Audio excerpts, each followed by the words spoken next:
Hai, selamat datang. Nikmati kontennya. Jangan lupa berlangganan dan aktifkan notifikasi. Michael bangun pagi-pagi sekali, seperti biasa. Ia menyeduh kopinya, memeriksa peralatan di dalam truk, lalu berangkat untuk pekerjaan terjadwal lainnya. Permintaannya sederhana, pemeriksaan instalasi listrik di sebuah rumah yang baru direnovasi di pinggiran kota. Ini adalah jenis pekerjaan yang telah ia lakukan selama bertahun-tahun, dengan penuh perhatian, profesionalisme, dan tanpa tergesa-gesa. Ketika ia tiba, pemilik rumah menunjukkan panel pemutus sirkuit, lalu naik ke lantai atas untuk menjawab telepon. Michael ditinggal sendirian di lantai dasar, memeriksa kabel-kabel dan mengganti stop kontak yang tampaknya tidak terpasang dengan baik. Ia melakukan semuanya dengan fokus, seperti biasa.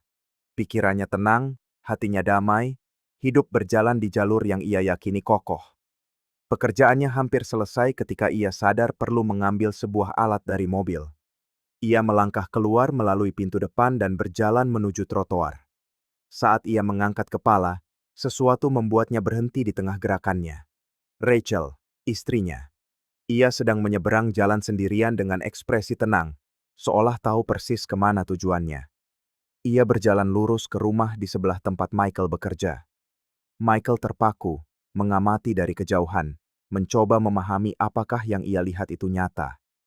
Sebelum Rachel sempat menekan bel, pintu rumah itu terbuka. Pria yang muncul, Simon, tersenyum seolah sudah menunggunya. Mereka berciuman, seakan itu adalah bagian dari rutinitas mereka. Lalu, Rachel masuk ke dalam tanpa ragu. Michael tetap membeku, merasakan darahnya berdesir lebih cepat. Pemandangan itu merenggut napasnya. Tak ada keraguan. Ini adalah kepastian. Ini lebih dari sekadar kekhilafan. Ini adalah keakraban. Ini adalah kebiasaan. Ia menelan ludah, mengertakkan gigi, dan berjalan menghampiri rumah itu. Setibanya di depan pintu, ia mengetuk dengan keras. 3 kali. Tegas, jelas, dan mantap. Pria itu muncul dengan wajah bingung, jelas tidak tahu siapa tamunya. Michael menatapnya tajam dan berbicara dengan suara penuh ketegangan. "Panggil istriku ke sini, sekarang, atau aku yang akan menghampirimu." Wajah Simon membeku. Rachel muncul tepat di belakangnya. Matanya terbelalak dan wajahnya sepucat kertas. Ia meletakkan tangan di dadanya, terkejut. Ia mencoba berbicara, tetapi kata-kata itu tersangkut di tenggorokannya. "Michael, aku..." Ucapannya terpotong. Michael tidak menginginkan pidato.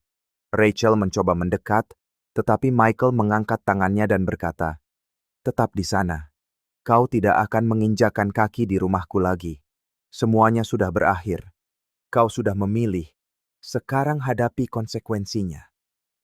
Ia membalikan badan dan berjalan pergi. Ia meninggalkan keheningan di belakangnya, bersama dengan bayangan Rachel yang berdiri di ambang pintu, benar-benar terpana. Ia tidak berhenti untuk mendengar alasan atau meminta penjelasan, karena pada saat itu, segalanya sudah teramat jelas. Tidak ada penjelasan yang akan mengubah apa yang ia lihat. Tidak ada permintaan maaf yang akan berharga setelah ciuman yang begitu alami dan biasa itu.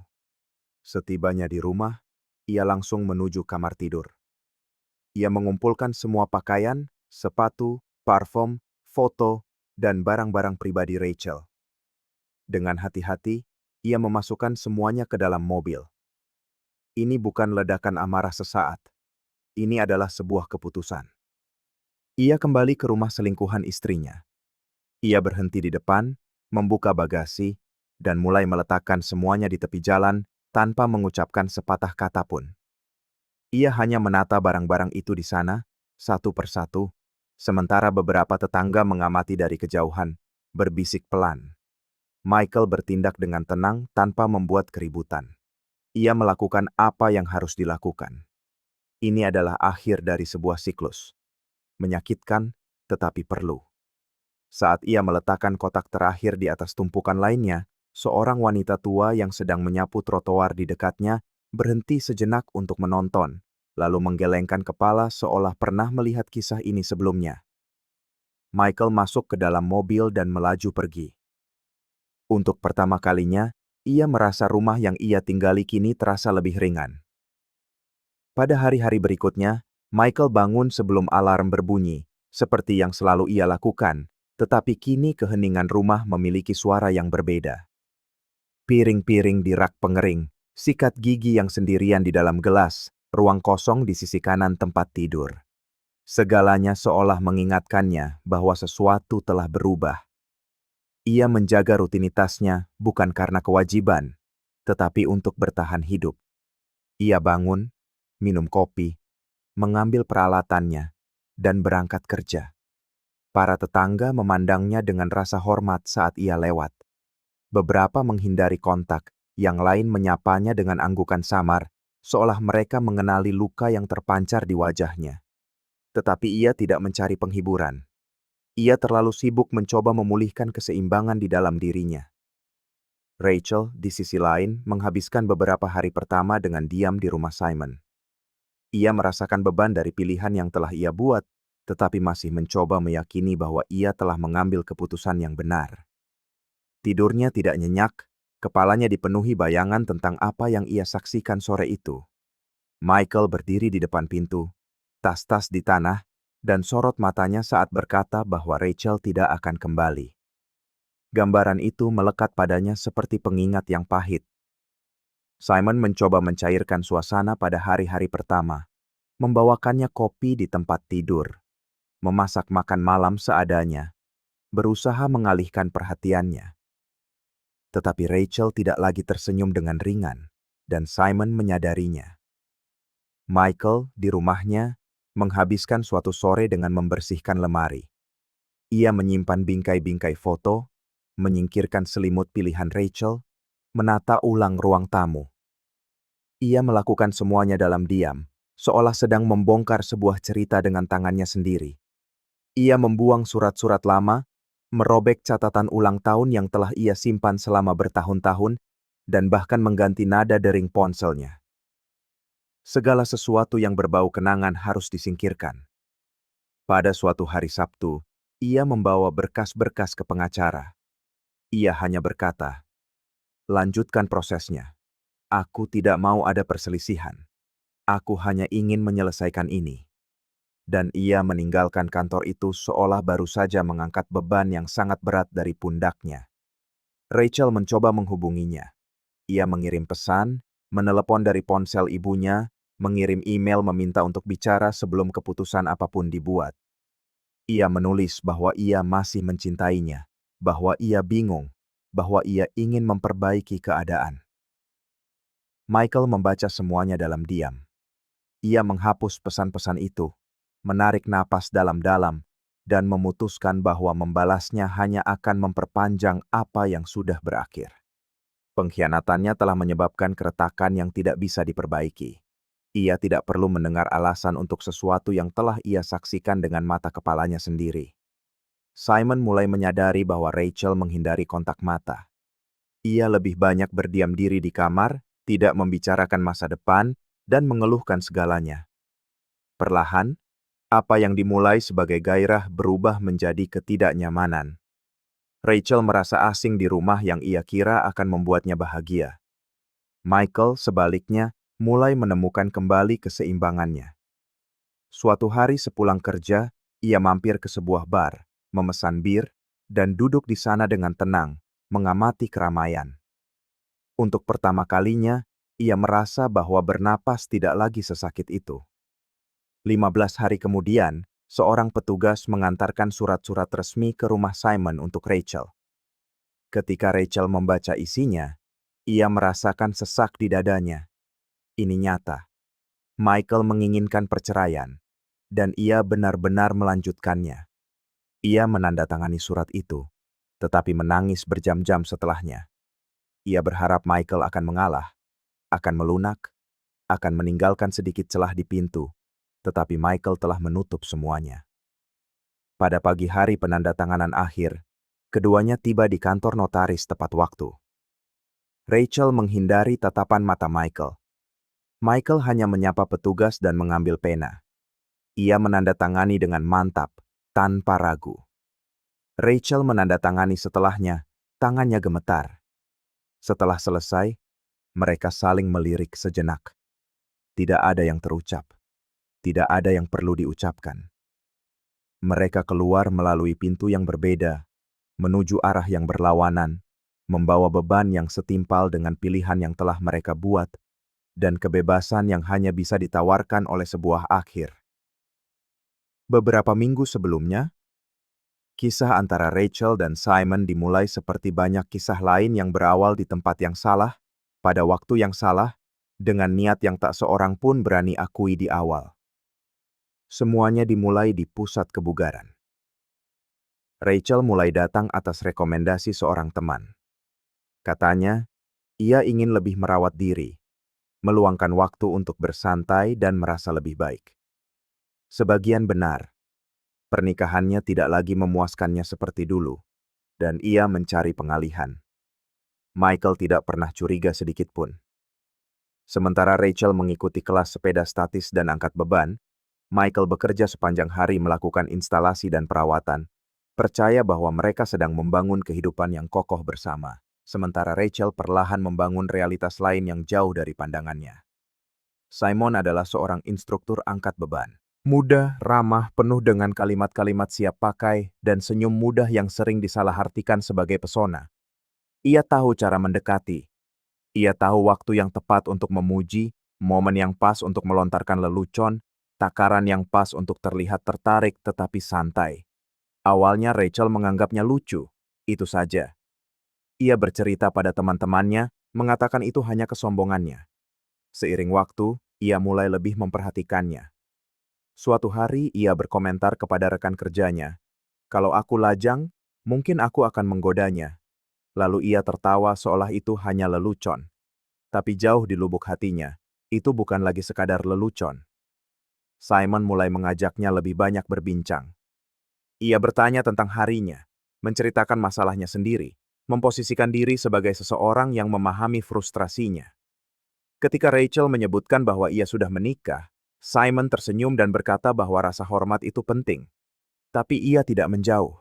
Sebaliknya, ia mulai mengamati latihannya lebih dekat, memperbaiki postur dengan sentuhan yang lebih lama, berkomentar bahwa Rachel tampak berbeda, lebih cantik, lebih hidup. Dan Rachel, yang sudah lama tidak mendengar pujian, mulai menantikannya seperti seseorang yang mendambakan candu ringan. Rutinitas saling lirik dan obrolan singkat itu menjadi sebuah ritual. Michael tetap di rumah, menyiapkan makan malam sederhana untuk menyambut kepulangan Rachel dari gym. Rachel makan dengan cepat, memberinya ciuman singkat, lalu pergi mandi. Ia bilang ia lelah, harinya berat. Michael memercayainya. Pertemuan pertama mereka di luar gym terjadi setelah berhari-hari permainan diam-diam ini. Rachel membuat alasan dan bertemu Simon di sebuah kafe terdekat. Mereka berbicara selama hampir 2 jam. Rachel menceritakan segalanya, tentang tekanan di rumah, kurangnya perhatian, pertengkaran-pertengkaran kecil yang menumpuk. Simon mendengarkan seolah ia tidak akan pernah menghakiminya. Kesalahan sesungguhnya terjadi beberapa hari kemudian ketika Simon mengundangnya untuk melihat tempat tinggal barunya. Rachel ragu, tetapi ia pergi. Dan sejak saat itu, semua yang tadinya hanya imajinasi menjadi kenyataan. Mereka mulai sering bertemu. Simon sadar bahwa Rachel sudah menikah, tidak keberatan. Sebaliknya, ia merasa itu menarik. Ia berkata Michael bodoh karena tidak melihat apa yang ia miliki di rumah. Rachel tertawa, merasa diinginkan. Ia merasa hidup kembali. Tapi jauh di lubuk hati, sesuatu membuatnya gelisah. Ia tahu, ia sedang melintasi batas yang mungkin tidak bisa ia lewati kembali. Setiap kali bertemu, rasa bersalah muncul, tetapi tenggelam oleh adrenalin saat itu. Akhirnya, ia berhenti peduli. Rachel mulai menjauhkan diri secara emosional dari Michael dengan cara yang dingin. Ia berhenti bertanya tentang hari Michael, menghindari momen berdua. Ia bilang ia butuh ruang, bahwa ia sedang fokus pada dirinya sendiri. Michael tidak menyadari apa yang terjadi, menghormatinya. Ia mencoba menyenangkannya, membuat kejutan, menawarkan bantuan pekerjaan rumah. Tapi tidak ada yang berhasil. Rachel sudah berada di tempat lain. Tubuhnya masih tidur di ranjang yang sama, tetapi hatinya beralamat lain, dan itulah mengapa ia tidak ragu memasuki rumah Simon sore itu. Pengkhianatan telah menjadi rutinitas. Bagian yang paling kejam adalah, pada saat-saat tertentu, Rachel bahkan percaya bahwa ia menukar stabilitas dengan cinta, bahwa ia sedang membebaskan diri dari penjara emosional untuk menjalani sesuatu yang baru. Tetapi yang tidak ia lihat, atau pura-pura tidak ia lihat, adalah bahwa hubungan baru ini membawa kelemahan yang sama dengan yang ia bersumpah untuk hindari. Simon menikmati permainan, perburuan, sensasi pelanggaran, tetapi tidak ada yang bisa mempertahankan itu untuk waktu yang lama. Hasrat yang lahir dalam bayang-bayang tidak akan bertahan saat terpapar cahaya matahari. Saat itu, Rachel merasa kuat. Ia membayangkan memiliki kendali atas segalanya. Ia menjalani dua kehidupan dan memutuskan kapan harus masuk dan keluar dari masing-masing. Ia berpikir jika suatu saat hubungannya dengan Michael hancur, ia masih punya Simon sebagai sandaran. Apa yang tidak ia pertimbangkan adalah karakter seseorang yang bersedia memasuki hubungan di mana orang lain harus ditipu, dan apa yang dimulai dengan menyakiti seseorang pada akhirnya akan berbalik melawan orang yang menyebabkan luka itu. Tapi hal itu baru akan ia pahami nanti. Untuk saat ini, ia yakin telah menang, bahwa ia keluar sebagai pemenang, bahwa ia telah memilih, dan bahwa ia akan bahagia, apapun harganya. Pada awalnya, hidup bersama Simon tampak seperti sebuah kemenangan. Ia percaya telah melakukan pertukaran yang cerdas. Ia mulai mengunggah foto-foto tersirat di media sosial, tersenyum di samping Simon di restoran, kafe, dan jalur pendakian. Teman-teman dekatnya berpura-pura mendukung, tetapi di belakang layar, mereka berbisik. Michael tidak berkomentar. Ia tidak pernah mengatakan apapun kepada siapapun, tidak peduli untuk tahu apa yang terjadi dengan Rachel. Kurangnya reaksi Michael justru menjadi hal yang paling mengganggunya. Ia mengharapkan amarah, skandal, permohonan untuk kembali. Keheningan Michael adalah retakan pertama di istana yang ia pikir telah ia bangun dengan kokoh. Hidup bersama Simon tampak ringan, tetapi hanya butuh beberapa minggu bagi segalanya untuk berubah. Apa yang tadinya hasrat berubah menjadi kehidupan bersama, dan bersamanya datang pula frustrasi-frustrasi kecil. Simon bukan lagi pria menawan dari gym. Ia tidak lagi peduli untuk mendengarkan, cepat kehilangan kesabaran, mengeluh tentang pekerjaan, dan mudah kesal dengan tuntutan. Rachel mulai merasa berada di tempat yang familiar, ketidakpuasan, rutinitas, keterputusan. Hanya saja kali ini, tanpa fondasi rasa hormat yang pernah ia miliki. Alih-alih mencoba berkomunikasi, ia mengulangi kesalahan yang sama. Ia menjauhkan diri. Ia diam. Ia menghabiskan lebih banyak waktu di rumah sakit tempat ia bekerja paruh waktu daripada di rumah. Ia mulai mengatakan pada dirinya sendiri bahwa ini hanya sebuah fase, bahwa ia harus menunggu. Tapi di dalam, sesuatu mulai runtuh dengan hebat. 3 bulan setelah perpisahan, Rachel bertemu dengan seorang fisioterapis baru, yang baru saja mulai bekerja di fasilitas yang sama. Muda, penuh perhatian, ramah. Mereka mulai mengobrol saat istirahat, bertukar pesan, makan siang bersama. Polanya persis sama seperti saat ia bertemu Simon. Hanya saja kali ini, ia tidak merenungkan pilihannya. Ia menyerah tanpa perlawanan. Ia menciptakan alasan untuk meninggalkan rumah, mulai berbohong kepada Simon, mengarang jadwal kerja tambahan, mereka-reka pertemuan. Ia mulai menjalani 2 dunia lagi, seolah tidak belajar apapun. Sensasi merasa diinginkan lebih kuat daripada ingatan akan rasa sakit yang ditimbulkan pada orang lain. Pengkhianatan sebelumnya, yang menghancurkan sebuah pernikahan, tidak menjadi pelajaran. Itu menjadi sebuah model. Jumat berikutnya, Simon memutuskan untuk pulang kerja lebih awal. Ia curiga, jengkel dengan perilaku Rachel. Ia tiba di rumah dan melihat mobil Rachel di halaman. Ia masuk diam-diam. Ia berhenti di depan pintu ruang tamu dan membeku. Rachel sedang berbaring di sofa bersama si fisioterapis. Mereka tertawa seolah berada di hotel, seolah tidak ada hal lain yang penting. Simon tidak berteriak. Ia juga tidak membuat keributan. Ia menghampiri mereka, menunjuk ke pintu, dan berkata dengan ketenangan yang menakutkan, "Kalian berdua punya waktu 2 menit." Rachel mencoba membantah, tetapi Simon sudah membalikkan badan. Ia masuk ke kamar, mengambil sebuah koper, mengemasi pakaian Rachel, dan melemparkannya ke tepi jalan. Pria itu pergi tanpa berkata apa-apa. Rachel berdiri di sana, tak bergerak di tengah ruang tamu, seolah akhirnya mengerti apa yang telah ia lakukan. Simon membanting pintu dengan kekuatan terkendali dan bersandar di dinding lorong, merasakan jantungnya berdebar kencang. Sejenak, ia mencoba menata pikirannya, memproses apa yang baru saja ia lihat. Rachel, di sofa bersama pria lain. Di sofa yang sama tempat mereka menonton film, tempat Rachel berkata ia merasa damai. Semua itu runtuh di hadapannya seperti longsoran salju tanpa suara. Ia menutupi wajahnya dengan tangan, meredam desahan yang datang tanpa diundang. Dan di sana, sendirian di lorong, sebuah kesadaran menghantamnya dengan brutal. Sebuah kalimat menembus benaknya seperti pisau. Sekarang, aku berada di posisinya. Inilah yang kulakukan pada suaminya. Ia berdiri diam sejenak, menatap kehampaan. Rasa sakitnya bukan hanya karena pengkhianatan. Itu adalah cermin.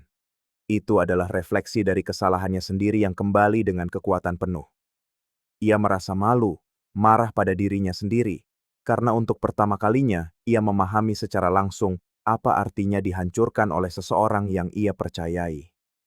Segala yang dirasakan Michael, kini ia alami tanpa bias, tanpa alasan. Dan bagian paling pahit dari semua itu adalah ia tahu ia pantas mendapatkannya. Pada hari-hari berikutnya, Rachel mencoba membenarkan diri.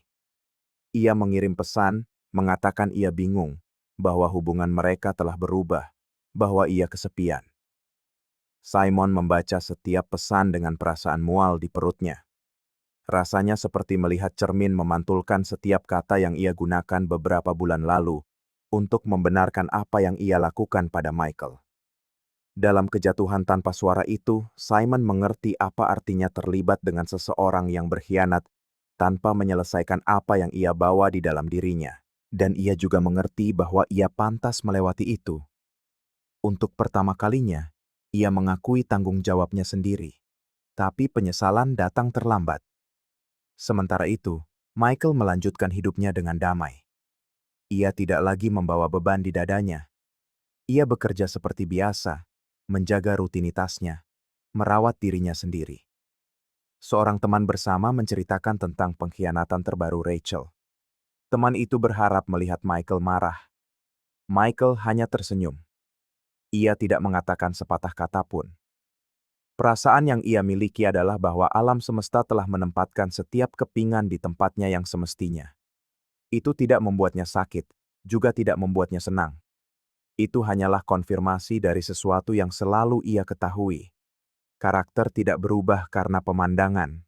Ia berubah ketika seseorang memilih untuk menjadi berbeda. Dan Rachel terus mencari pada orang lain apa yang tidak pernah berhasil ia kembangkan di dalam dirinya sendiri. Suatu malam, Michael berada di sebuah bar bersama teman masa kecilnya Thomas. Ia menceritakan seluruh kisahnya. Thomas mendengarkan tanpa menyela. Di akhir cerita, ia memesan 2 bir lagi, mengangkat gelasnya, dan berkata sambil tertawa, "Aku belajar sesuatu dari semua ini. Jangan pernah percaya gym yang penuh dengan pelatih pribadi bersenyum papan iklan." Michael tertawa kecil, mengangkat gelasnya juga, dan menjawab, "Dan jangan pernah puas dengan sesuatu yang kurang dari yang pantas kau dapatkan." Mereka bersulang. Rachel, yang kini tinggal sementara dengan seorang sepupu, sering menangis. Rentetan kehilangan telah meninggalkan bekas yang nyata. Ia mencoba kembali ke rumah sakit dengan kepala tegak, tetapi gosip sudah menyebar. Fisioterapis itu dipindahkan ke departemen lain. Simon tidak lagi menghubunginya. Michael tidak membalas email apapun. Dan Rachel, dikelilingi oleh gemanya sendiri, mulai memahami apa yang telah ia sebabkan. Tidak ada yang perlu meneriakinya. Tidak ada yang perlu membanting pintu atau meninggikan suara. Justru ketiadaan respons itulah yang menunjukkan padanya bobot setiap pilihan, karena beberapa kehilangan baru benar-benar terasa ketika semua orang sudah pergi. Dan Michael, di sisi lain dari cerita ini, menutup sebuah bab tanpa drama, tanpa kebisingan, tanpa menoleh ke belakang. Ia membawa martabat seorang pria yang dikhianati, tetapi tidak membiarkan dirinya menjadi seperti orang-orang yang telah menyakitinya. Kemenangan sejatinya adalah melangkah maju tanpa menjadi pahit, tanpa menyimpan dendam, tanpa mencari balas dendam.